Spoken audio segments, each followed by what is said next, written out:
You know, there's two issues. One is about the policy, the energy policy that the Trump administration is announcing. And we can have a debate about that. I'm in full support of the comments that my colleagues have made.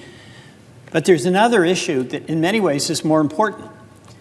And that issue is whether this United States Senate will accede to relinquishing its authority as a separate and independent branch of government to a president who tries to seize that power by claiming a phony emergency.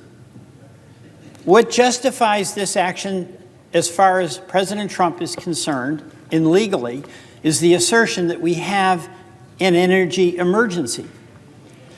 And by invoking that term, he's saying to Congress, get lost. This needs immediate attention that only the executive can give.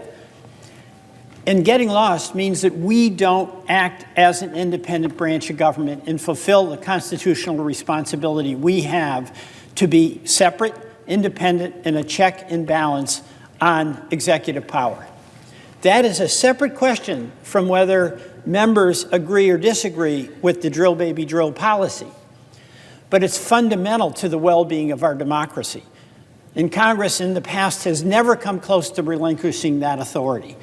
And whether you're a Democrat or Republican, if you are a United States Senator, you have to defend the institution, not because it's good for me or you or any other member of the Senate, but it's good for America. We rely on that system of checks and balances.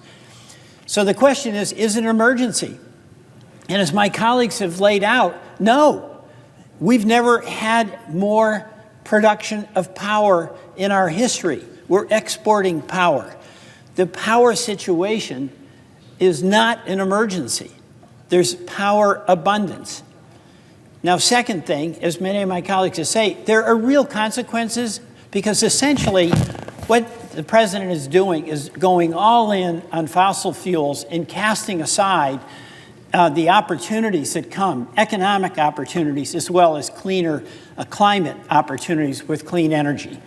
I'm not going to repeat all of the information provided by starting with Senator Kaine, but it's true.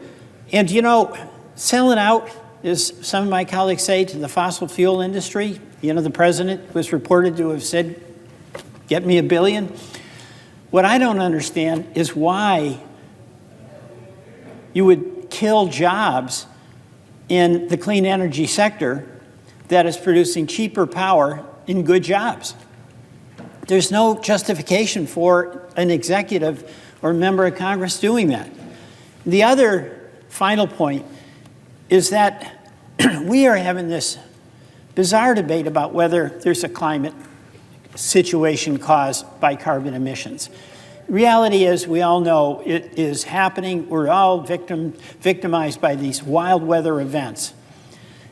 And there's only two explanations that explain the actions of the administration. One is they just favor fossil fuels no matter what. A lot of truth to that. The other is there's a lack of confidence on the administration about the capacity of the American people, the American innovators, the American entrepreneurs to take full advantage of solving the issue of climate change by building out clean energy, by doing efficiency. That really, really works. And you know, a confident person, a confident country doesn't deny problems exist. They acknowledge them, face them squarely, and then solve them. And in the process of doing that, they all end up better when you have a stronger economy as well. So there is no emergency. We must stand first for the separation of powers and the authority of Congress and not allow us to be stripped of that by an executive.